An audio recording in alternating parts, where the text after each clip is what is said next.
Geetika palmistry and research centre Bhopal से मैं RN. Mishra आपका स्वागत करता हूँ। आज हम अपने अगले वीडियो में बताने जा रहे हैं अंगूठे के बारे में। ये जो अंगूठा है ये हमको अन्य सारी प्रजातियों से अलग रखता है। इसी अंगूठे के कारण हमारे अंदर विवेक है। इसी अंगूठे के कारण हम बहुत सारी चीज़ें संपन्न कर सकते हैं जो कि और दूसरे लोग नहीं कर सकते हैं। ये देखिए यहाँ पर ये अंगूठा बना हुआ है, ये चारों उंगलियां हैं और ये अंगूठा है। ये अंगूठे के दो भाग हैं। ये जो ऊपर वाला भाग है, जो नाखून वाला भाग है, इसको हम बोलते हैं विल पावर। ये विल पावर को बताने वाला भाग है। और नीचे वाला जो भाग है वो है हमारा रीजनिंग पावर, मतलब हमारी तर्क शक्ति कैसी है वो यहाँ से मालूम पड़ता है। तो अगर अंगूठे के ये दो भाग में से अगर ये विल पावर वाला भाग बड़ा है तो ऐसी स्थिति में व्यक्ति एक्शन को ज़्यादा मानता है। यानी हमको कोई काम करना है, उसके दिमाग में काम को करने की बात ज़्यादा रहती है। क्यों? क्योंकि उसका ये पर्व विल पावर को बताता है कि मुझे ऐसा करना है। लेकिन ये जो दूसरा भाग है ये तर्क शक्ति को बताता है, ये दूसरा भाग प्लानिंग को बताता है। तो इन दोनों का बैलेंस होना बहुत ज़रूरी है। अगर ये पोर्शन बड़ा है तो फिर ऐसा व्यक्ति ज़्यादातर प्लानिंग बनाएगा और एक्शन में उसके कुछ ना कुछ कमी होगी।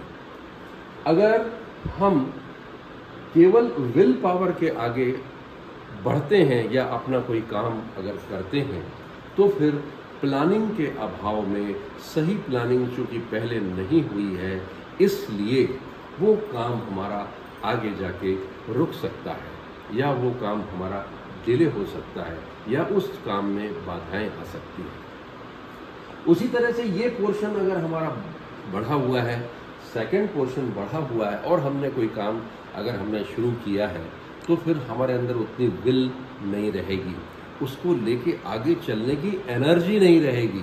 तो ऐसी स्थिति में भी हमारा काम वहाँ पर बिगड़ सकता है। इसलिए इन दो पोर्शन का साथ में लगभग बराबर रहना जरूरी है हमारे एक अच्छे डेवलपमेंट के लिए। दूसरी बात ये है, हमारा जो अंगूठा है हमको ये देखना है कि क्या हमारा अंगूठा कड़ा है यानी स्टिफ है या हमारा अंगूठा पीछे की तरफ मुड़ता है। अगर हमारा अंगूठा पीछे की तरफ मुड़ता है तो हम दयालु व्यक्ति हैं, ओपन माइंड के हैं और परिस्थितियों के हिसाब से अपने आप को हम एडजस्ट करने वाले हैं। जैसी परिस्थिति है उसके हिसाब से हम अपने आप को समायोजित कर लेते हैं। लेकिन अगर ये हमारा थंब कड़ा है, स्टिफ है और पीछे इसको हम अगर करते भी हैं, दबाते भी हैं तो भी ये नहीं जाता है, तो इसका मतलब ये है कि हम अपने विचारों पर दृढ़ रहने वाले व्यक्ति हैं और हम कोई भी चीज़ अगर खर्च भी करेंगे तो बहुत सोच समझ के खर्च करेंगे, उसकी उपयोगिता को देखते हुए खर्च करेंगे। जबकि जिसका अंगूठा पीछे की तरफ अगर मुड़ा है तो वो किसी मद में काफ़ी ज़्यादा भी खर्च कर सकता है। इसके अलावा हम ये देखते हैं कि जो हमारा अंगूठा है वो हमारे इन चारों उंगलियों से कितना पास है या कितना दूर है। इसको हम बोलते हैं हाई सेट, यानी ये उंगलियों के नज़दीक रहता है तो इसको हम बोलते हैं हाई सेट।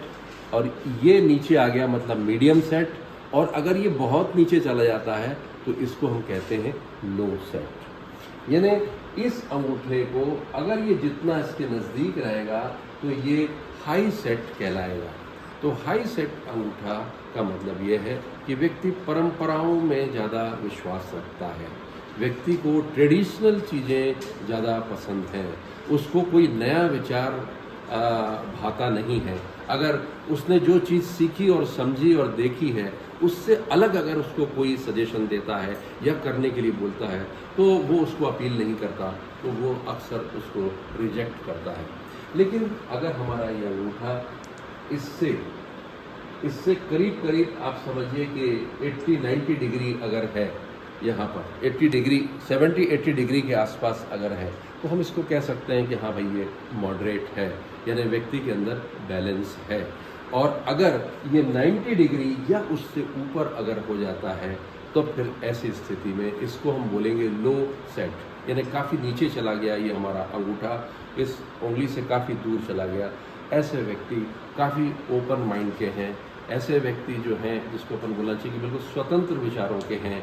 ऐसे व्यक्तियों की जो सोच होती है वो ट्रेडिशन से बिल्कुल हटकर होती है, और जैसी परिस्थिति होती है उसके हिसाब से वो ट्रेडिशन से हटकर भी निर्णय ले सकते हैं।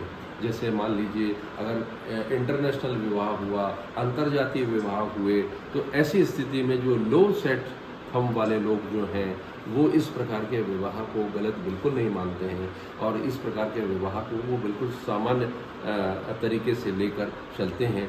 तो ऐसे में जो लव मैरिजेस वगैरह हैं, लव मैरिजेस करने वाले ज़्यादातर लोग आपको इस प्रकार से मिलेंगे। इसके अलावा मैं एक बात और कहना चाहूँगा कि इस अंगूठे का लंबा होना या छोटा होना, देखिए इसकी सामान्य जो लंबाई होती है ये हमारी तर्जनी उंगली के जो सबसे नीचे का पोर है उसके आधे पर आकर ख़त्म होती है।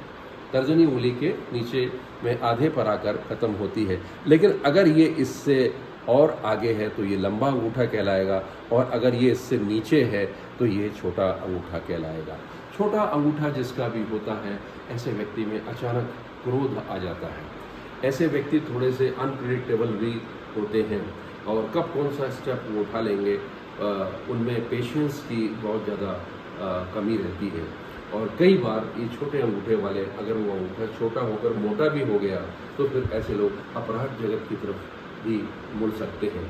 और अगर अंगूठा हमारा लंबा है, एक अच्छा लंबा है, तो ये अंगूठा एक अच्छी निशानी है। ऐसा व्यक्ति जो है वो ग्लोबल स्तर पर फेमस हो सकता है, ऐसा व्यक्ति जो है काफ़ी फेमस हो सकता है, और कोई ज़रूरी नहीं है कि वो जहाँ पर रहता है वहाँ पर ही लोग उसको जानें, उससे बाहर भी लोग उसको जानते हैं। तो कई जो हमारी सेलिब्रिटीज़ हैं, कई लोग जो इंटरनेशनल फेम के लोग हैं, उनके हाथ में अगर आप ध्यान देंगे तो उनके अंगूठे काफ़ी बड़े होते हैं, और ऐसे लोग काफ़ी ज़्यादा सफल होते हैं। तो आज हमने अंगूठे के बारे में ये जानकारी प्राप्त करी है, और अगले वीडियो में हम आपके पास कुछ और जानकारियाँ लेकर आएंगे। तब तक के लिए नमस्कार।